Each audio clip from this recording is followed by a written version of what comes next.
Hello friends. आज का जो ये पॉडकास्ट है ये सिर्फ बर्डिंग के बारे में तो नहीं है, लेकिन सब्सक्राइबर्स की रिक्वेस्ट पर मैं ये पॉडकास्ट रिकॉर्ड कर रही हूँ। ये मेरी खुद की जर्नी के बारे में, और आप ये कह सकते हैं कि ये मेरी शुरुआती जर्नी से लेके अब तक, जब तक कि मैं बर्डिंग कम्युनिटी को ज्वाइन करके और बर्डिंग पर वीडियोस देती हूँ। तो एक तरह से बर्डिंग तक मैं कैसे पहुँची, बर्ड वॉचिंग तक, और पक्षी कैसे मेरा पैशन बन गए, इसकी जर्नी है ये। तो इसलिए मैं इसको अपने जो पॉडकास्ट है बर्डिंग रूबरू, उसी के तहत रिकॉर्ड कर रही हूँ। तो मेरी जो स्कूलिंग है वो इलाहाबाद की है, मेरा बर्थ प्लेस भी वही है। उत्तर प्रदेश में है इलाहाबाद, और अब इसका नाम प्रयागराज है। तो आज के जो लोग हैं वो उसको शायद प्रयागराज के नाम से जानते हैं, लेकिन हम अभी भी इलाहाबाद के ही नाम से जानते हैं।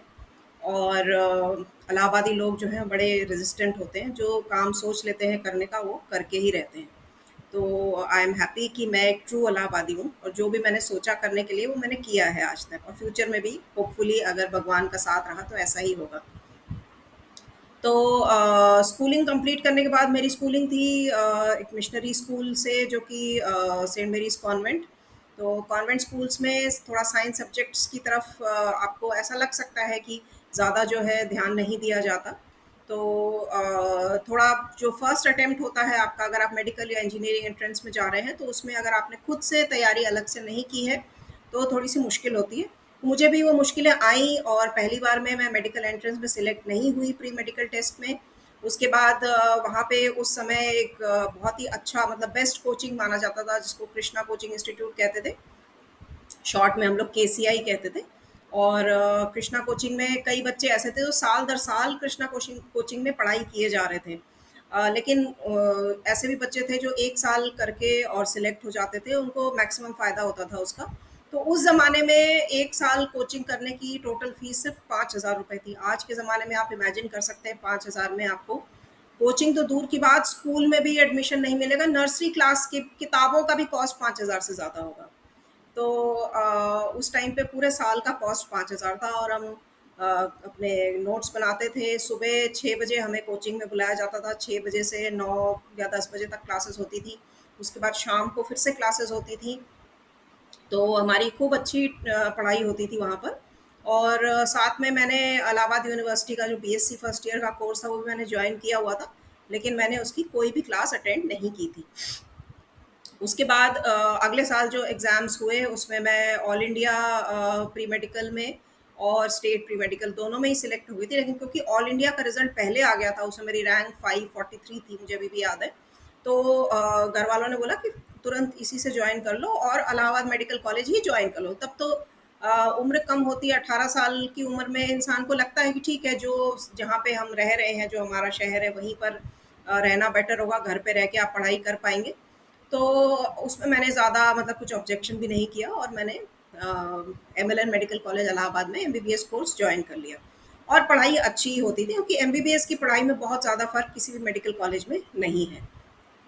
तो एमबीबीएस के 5 साल जो हैं वो आपके स्कूल में जो आपका एक वो होता है कि आप बड़े अच्छे स्टूडेंट्स में से माने जाते हैं, और आपके घर वाले, आपके फ्रेंड्स आपकी बड़ी वो करते हैं। लेकिन एक बार जब आप मेडिकल कॉलेज में आ जाते हैं तो आपकी ये सारे वहम टूट जाते हैं, और आपको हर दिन आप अपने आप को फिर से प्रूव करते रहना पड़ता है।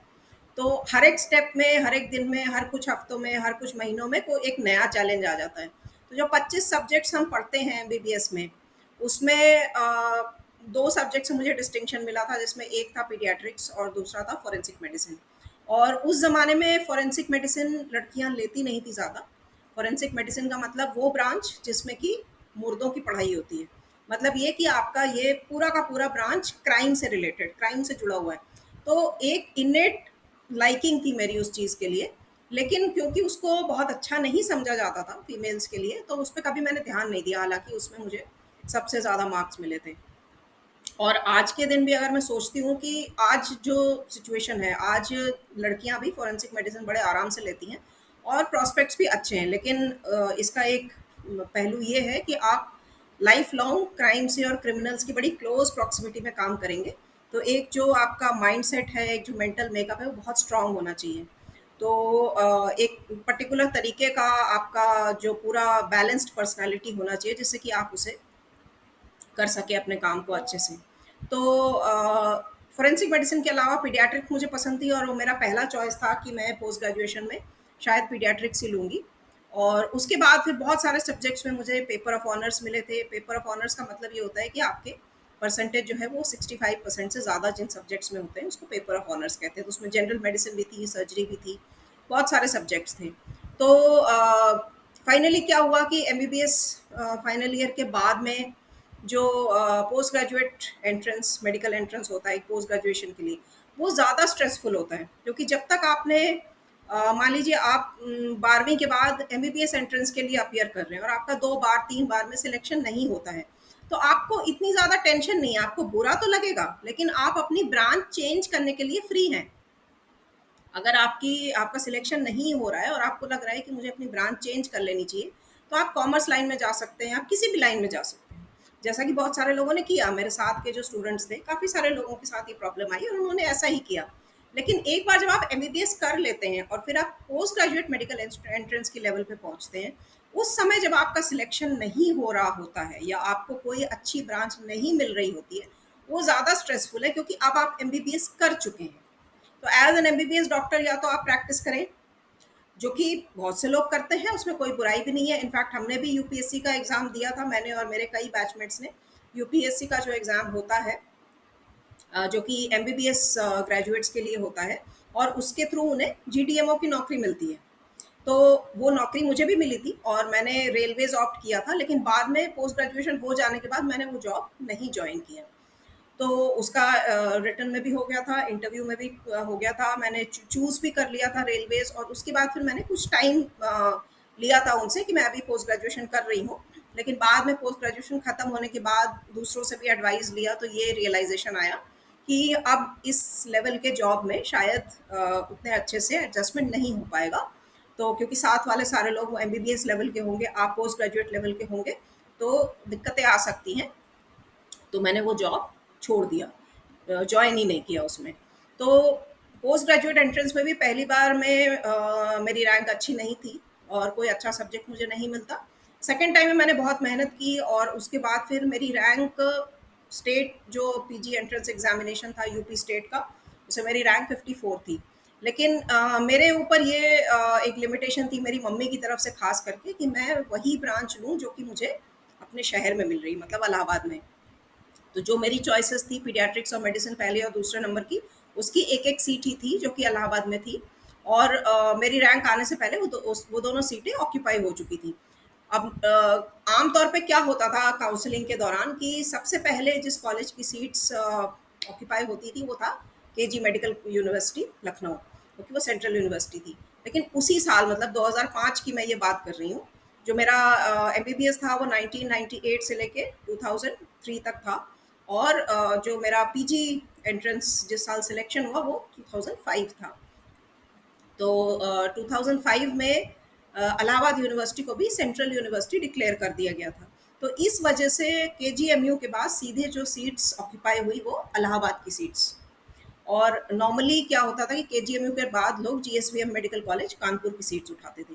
तो मेरे रैंक पे कानपुर की भी सीट्स अवेलेबल थी, आगरा की भी सीट्स अवेलेबल थी, मेरठ, गाजियाबाद, सॉरी गोरखपुर और अ, यहाँ की सीट्स सबकी सारी अवेलेबल थी, लेकिन इलाहाबाद की सीट्स अवेलेबल नहीं थी। तो जो मुझे सब्जेक्ट्स पसंद थे वो दोनों सब्जेक्ट्स मैं नहीं ले पाई।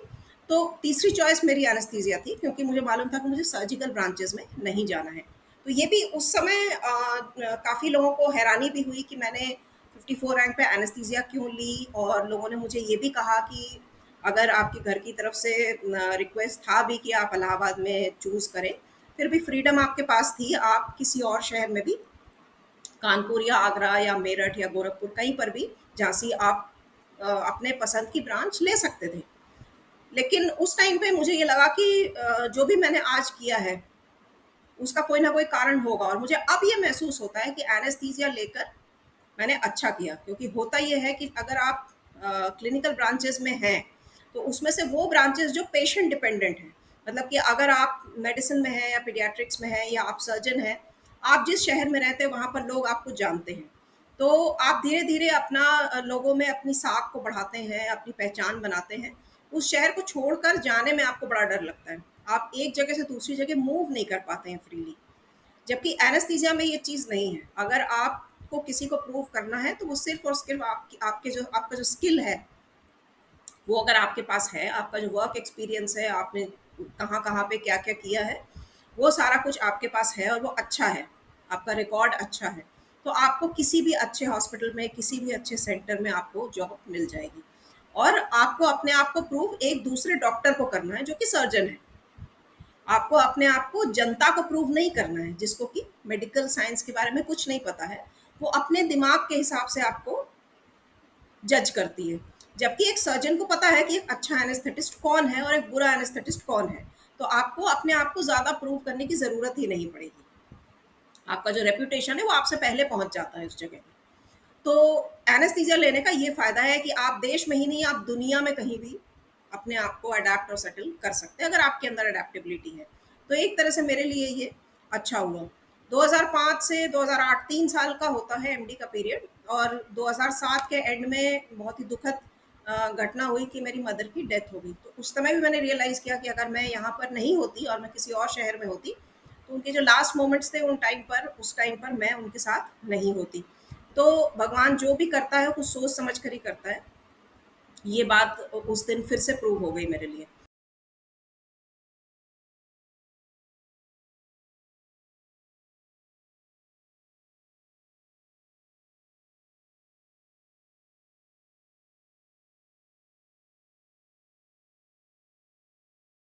तो एमडी खत्म करने के बाद मैं मई 2008 में मैं दिल्ली आ गई, और दिल्ली में मैंने सीनियर रेजिडेंसी करनी शुरू की, जो कि आपके पोस्ट ग्रेजुएशन के बाद की ट्रेनिंग है। कि आपने जहाँ से भी पोस्ट ग्रेजुएशन किया है वहाँ जो चीज़ें अवेलेबल नहीं थी, जो काम आप नहीं सीख पाए, वो आप किसी और बेटर सेंटर पे जहाँ पे वो सर्विसेज अवेलेबल हैं, वहाँ पर आप अपनी लैकिंग स्किल्स को ऐड कर सकते हो। जो चीज़ें आपने नहीं सीखी वो आप ऐड कर सकते हैं।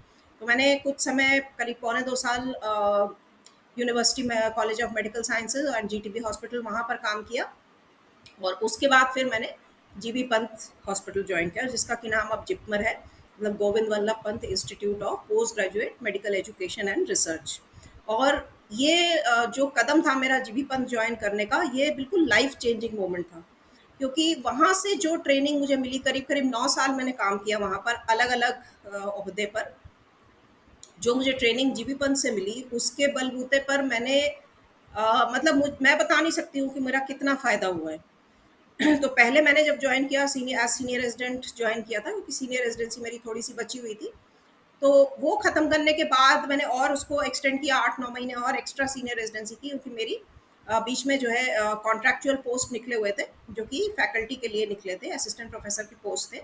तो उसमें मैंने इंटरव्यू दिया हुआ था, उसके जब रिजल्ट आ गए तो मैं उसमें सिलेक्ट हो गई थी। तो वहाँ पर सभी लोगों ने सजेशन दिया कि आप इसमें ज्वाइन कर लो, क्योंकि आप एकेडमिक्स में भी इंटरेस्टेड हो, और आगे जाके यूपीएससी के भी इंटरव्यूज़ निकलेंगे, तो उसमें आप सिलेक्ट हो जाएंगे, तो आप इसको ज्वाइन कर लीजिए।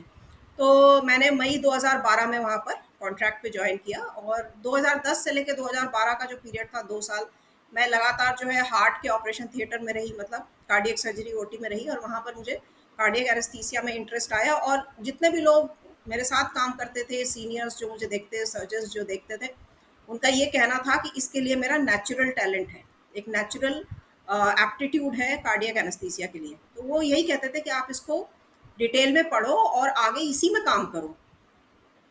तो सबकी बातें देखते हुए और अपने इंटरेस्ट को देखते हुए भी मैंने फेलोशिप का एग्ज़ाम दिया, और उसमें मैं पास हुई। और मुझे फेलोशिप का सर्टिफिकेट मिला 2012 में, कार्डियक एनेस्थीसिया की फेलोशिप का। तो डीएम वगैरह का भी सजेशन मेरे पास आया था कि मैं और सुपर स्पेशलिटी आगे कर लूँ, लेकिन उसके लिए आपका एंट्रेंस एग्ज़ाम होता है, एग्ज़िट एग्ज़ाम होता है, फिर से आप अपने आप को एक मतलब एग्ज़ाम के उसमें, और हर समय जो एक टेंस माहौल रहता है, तो उसमें मैं करना नहीं चाह रही थी। और दूसरी बात, मेरा कॉन्ट्रैक्चुअल फैकल्टी के पोस्ट पर भी सिलेक्शन हो गया था, और जो नाइट ड्यूटीज़ वगैरह होती है वो सब हट गई थी, क्योंकि वो फिर दिन की ड्यूटी होती थी, आप चाहे शाम को 6-7 बजे तक आपको रुकना पड़े, लेकिन नाइट में जो आके स्टे करना होता है हॉस्पिटल में, वो ड्यूटीज़ हट जाती है एक बार जब आप फैकल्टी की पोस्ट पे आ जाते हैं। तो उसके बाद फिर मैंने देखा कि अब मेरे पास फ्रीडम है कि मैं जो मेरी और इंटरेस्ट हैं, जो इच्छाएं हैं, वो मैं पूरा कर सकती हूँ।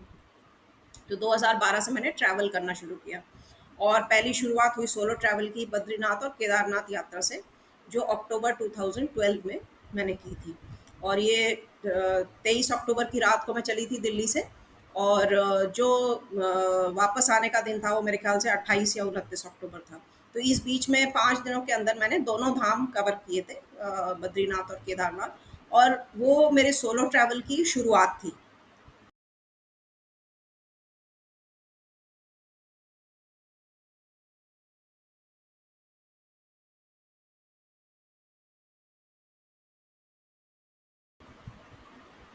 तो दोस्तों, बद्रीनाथ और केदारनाथ यात्रा के बाद मैंने कई और सोलो ट्रैवल किए, और ज़्यादा उत्तराखंड में ही किए। और उसके बाद मैंने 2016 में एक मतलब पहला जो मेरा वॉल्यूम था ट्रैवल डायरीज़ का, जो कि ट्रैवलॉग है और नॉन फिक्शन है, जो एक्चुअली मैंने ट्रैवल किया, जहाँ जहाँ गई, जिस तरह के मुझे एक्सपीरियंसेस हुए, उसके बारे में मैंने 3 वॉल्यूम्स में लिखा है। तो जो फर्स्ट वॉल्यूम है ट्रैवल डायरीज़ की, द पिलग्रिमेज, वो पूरी की पूरी उत्तराखंड पर बेस्ड है।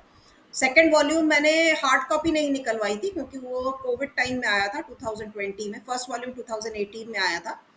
तो मैंने सेकंड वॉल्यूम का केवल किंडल एडिशन रखा था, केडीपी अमेज़न पे वो अवेलेबल है।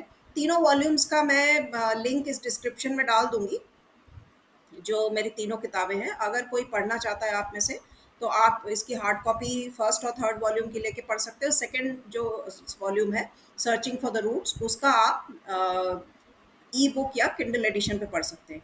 जो थर्ड वॉल्यूम है वो है travel diaries going back in time, और वो है राजस्थान और मध्य प्रदेश की जो ट्रैवल्स थी मेरी, उसके उस पर बेस्ड है। तो तीनों बुक्स का कंप्लीशन मेरा हुआ 2022 में, मतलब जो लास्ट थर्ड वाली वॉल्यूम है 2022 में आई थी।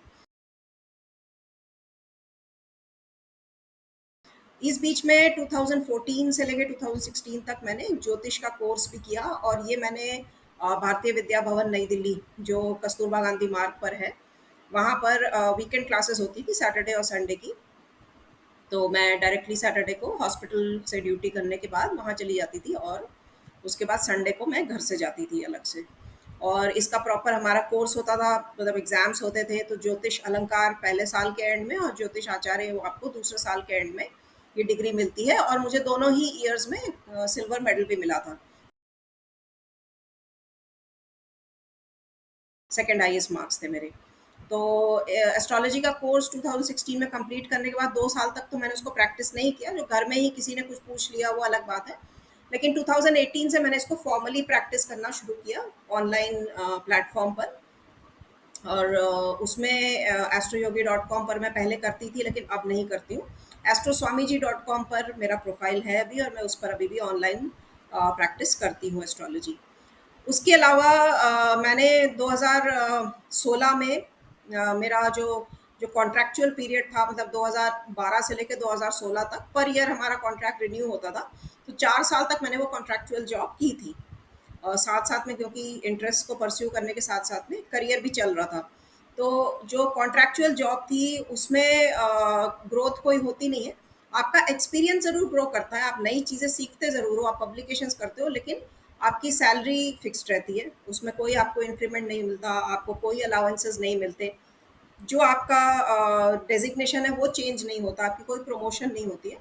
कॉन्ट्रैक्चुअल जॉब कुल मिला के एक एक्सप्लॉयटेटिव प्रोसीजर है। तो ये अच्छा नहीं है बिल्कुल भी।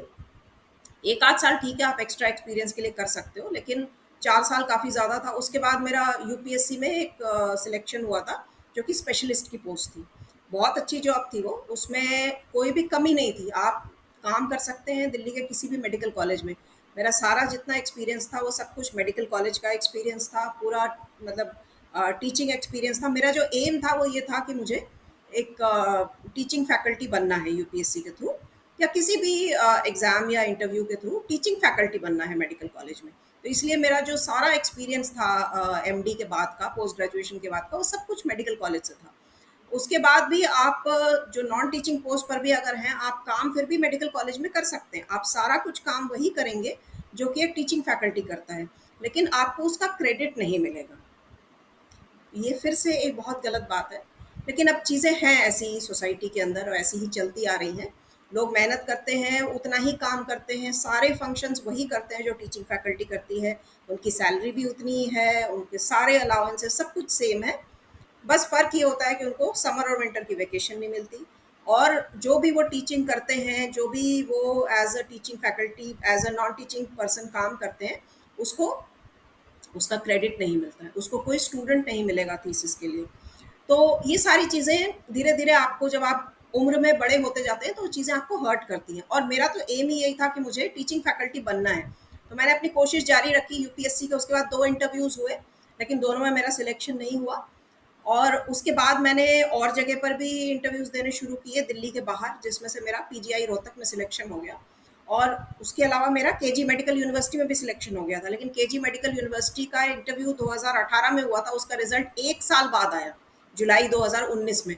उसके 4 महीने पहले मैं ऑलरेडी पीजीआई रोहतक में ज्वाइन कर चुकी थी। तो फिर मैंने ये जॉब नहीं छोड़ी, क्योंकि मैंने जस्ट तभी ज्वाइन किया था। तो मैंने यहीं पर कंटिन्यू किया। आज मैं यहाँ पर एसोसिएट प्रोफेसर हूँ कार्डियक एनेस्थीसिया के डिपार्टमेंट में, और जो भी मैंने सीखा जीबी पंत से, वहाँ से जो भी मेरा एक्सपीरियंस था, उसके बेसिस पर मैं एमडी स्टूडेंट्स को, डीएम स्टूडेंट्स को गाइड कर पा रही हूँ।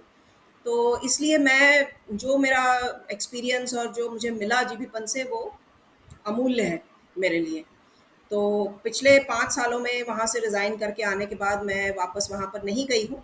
लेकिन जो उसकी यादें हैं उस जगह की, उस हॉस्पिटल की, और जो मुझे मिला उस जगह से, वो प्राइसलेस है।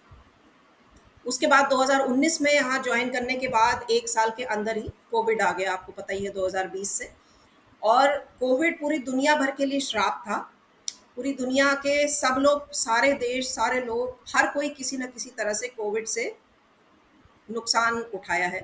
लेकिन मेरे लिए वो इस तरह से वरदान साबित हुआ कि जो कोविड शुरू होते ही जो पहला लॉकडाउन आया, उस पहले लॉकडाउन में ही बर्डिंग का कीड़ा काट गया मुझे। जो, क्योंकि एग्जैक्टली वो जिस टाइम पे लॉकडाउन हुआ था, उस समय स्प्रिंग सीजन था, मार्च एंड था, मार्च अप्रैल का ट्रांजिशन पीरियड था। और मैंने जिस जगह पर मैं रहती हूँ रोहतक में, उसके आसपास मैंने इतनी सारी अलग अलग तरीके की बर्ड्स देखी, क्योंकि उस समय बिल्कुल सारा कुछ शांत हो गया था, रोड पे लोग नहीं निकलते थे, सब कुछ क्वाइट होता था। तो मेरे पास जो कैमरा था, 25x जूम था, उसका कैनन का कैमरा आज भी मेरे पास है। उससे मैंने उनके फ़ोटोग्राफ्स लेने शुरू कर दिए और उनको आइडेंटिफ़ाई करना शुरू कर दिया, और धीरे-धीरे मुझे पता ही नहीं चला कि वो इस तरह से एक पैशन बन गया कि मैं, 2020 में कोविड चला, 2021 में कोविड चला, लेकिन उसके बावजूद मैं, मुझे जहाँ जाना था बर्डिंग के लिए, जो करना था मैं करती रही।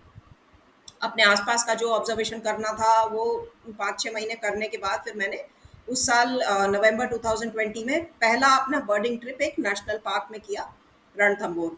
और बहुत अच्छा बर्डिंग वहाँ पे मिला, इन एडिशन टू टाइगर, भालू एंड एवरीथिंग। लेकिन बर्डिंग भी मेरी बहुत अच्छी हुई, तो वो एक एनकरेजमेंट था मेरे लिए कि मैं और कर सकती हूँ इसको। उसके बाद मैंने धीरे धीरे करके Okhla bird sanctuary, Sultanpur, Aravali biodiversity, जितना दिल्ली एनसीआर में कर सकते हैं, वो मैं बीच बीच में करती रहती थी। और इसी दौरान मेरी मुलाकात हुई कुछ सीनियर लोगों से, जो कि बहुत सालों से बर्डिंग कर रहे थे। और उसमें से ज़्यादातर फोर्सेस से रिटायर्ड, जैसे एयरफोर्स से, आर्मी से रिटायर्ड लोग हैं, जो कि बहुत अच्छे लेवल के बर्डर्स हैं। उनका इंटरेस्ट ये नहीं है कि उनको फेसबुक पे फोटो डालनी है, बहुत सारे लाइक्स चाहिए, या यूट्यूब पे वीडियो डालना है। वो अपने इंटरेस्ट के लिए, अपने पैशन के लिए बर्डिंग करते हैं।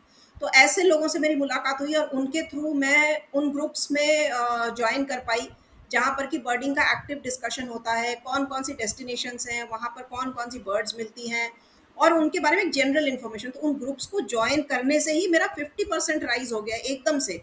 जो मेरे पास जो इन्फॉर्मेशन थी बर्डिंग के बारे में, जो मेरा नॉलेज था उसके बारे में, उसमें अचानक से बढ़ोतरी हो गई। तो उन लोगों के लिए भी मैं बड़ी थैंकफुल हूँ कि उन्होंने मेरे को एक एनकरेजमेंट दिया कि मैं इसको आगे बढ़ाऊँ। उसके बाद 2021 में एक कुछ दिनों के लिए देहरादून ट्रिप था फैमिली के साथ, उसमें भी काफ़ी अच्छी बर्डिंग हुई मेरी। और उसके बाद फिर कोटद्वार और कालागढ़, जो कि नवंबर 2021 में मैंने किया था, वो एक और बहुत अच्छी सक्सेस ट्रिप थी। और उसी साल के एंड में, मतलब दिसंबर 21 जनवरी 22 में काजीरंगा नेशनल पार्क का मैंने किया, वो एक और बहुत अच्छा एक्सपीरियंस था मेरे लिए। फरवरी 22 में Bharatpur, again very good experience. तो इस तरह से हर साल मैंने 2-3 ऐसे डेस्टिनेशंस किए, जो कि बर्डिंग के लिए बड़े, मतलब अच्छे माने जाते हैं। फिर फाइनली 2023 के एंड में मुझे इन्हीं ग्रुप्स के थ्रू, जो बर्डिंग ग्रुप्स हैं मेरे, उसमें मुझे एक लिंक मिला जिसमें कि ये था कि एनपीटेल का एक कोर्स है जो कि स्वयं ऑनलाइन कोर्सेज होते हैं। वो एक basic course in ornithology run करते हैं। तो वो कोर्स जनवरी 24 में शुरू होने वाला था, तो मैंने उस कोर्स के लिए एनरोल कर दिया। एनरोलमेंट बिल्कुल फ्री है उस कोर्स के लिए। अगर आपको लगता है कि आप उसका एग्ज़ाम देना चाहते हैं तो एग्ज़ाम की फ़ीस सिर्फ 1000 रुपये है। ऑनलाइन आप फॉर्म भर के एग्ज़ाम दे सकते हैं। एग्ज़ाम देने के लिए आपको फिजिकली सेंटर पे जाना पड़ेगा। इंटरनेट बेस्ड एग्ज़ाम होता है, लेकिन कोर्सेज जो लेक्चर्स हैं वो सारा कुछ ऑनलाइन है, सब कुछ फ्री है। आप लेक्चर्स सुन सकते हैं, साथ में आप नोट्स ले सकते हैं, उसके साथ में आपको बहुत सारा रीडिंग मटेरियल भी मिलता है। तो it's a very good comprehensive course. जो लोग इंटरेस्टेड है, कई लोगों ने मुझे पूछा भी है, मेरे वीडियोस पे कमेंट आते हैं कि आप हमें बताइए कि आपने कहाँ से बर्ड्स के बारे में नॉलेज लिया, या आप कहीं पर रिसर्च कर रहे हैं। तो मैं बर्ड्स पे कोई रिसर्च नहीं कर रही हूँ। मैं एक मेडिकल प्रोफेशनल हूँ और मैं फुल टाइम जॉब करती हूँ। ये बर्डिंग और एस्ट्रोलॉजी और बाकी ट्रैवलिंग ये मेरा इंटरेस्ट है। जब मेरी छुट्टियाँ होती हैं, जब मेरा वेकेशन होता है, जब मेरे लिए पॉसिबल होता है, तब मैं टाइम निकालती हूँ इसके लिए। ये मेरा प्राइमरी वर्क नहीं है अब तक के टाइम तक ये मेरा प्राइमरी काम नहीं है। लेकिन जो लोग इसको रिसर्च के तौर पर बर्ड्स के बारे में जानना चाहते हैं, आप पहले बेसिक कोर्स करिए, उसके बाद आपको अपने आप रास्ता मिलेगा आगे बढ़ने का। एडवांस कोर्सेज होते हैं, बहुत सारे कॉलेजेस हैं, यूनिवर्सिटीज़ हैं। उस कोर्स के अंदर जो फैकल्टी है, जो क्लासेस लेते हैं उस कोर्स में, उसमें ही बहुत सारे लोग हैं जो कि इन इंस्टीट्यूट्स में पढ़ाते हैं और उनके अंडर में स्टूडेंट्स रिसर्च करते हैं। तो अगर आप चाहते हैं बर्ड्स के बारे में जानना, तो आप basic course in ornithology definitely कर सकते हैं। 4 महीने का कोर्स है, मतलब 12 वीक्स का कोर्स है, थ्री मंथ्स का कोर्स है। तो आप इसको कंप्लीट करके इसका एग्ज़ाम दे सकते हैं। और उसके बाद में जो उसका आपको सर्टिफिकेट मिल जाएगा। सर्टिफिकेट इम्पॉर्टेंट नहीं है, इम्पॉर्टेंट ये है कि आपके पास जो उसका मटेरियल आता है, जो रीडिंग मटेरियल है, जो आपको इन्फॉर्मेशन उसके थ्रू मिली है, उसकी वैल्यू है। तो बेसिक कोर्स इन ऑर्निथोलॉजी मैंने इसी साल अप्रैल में पास किया है।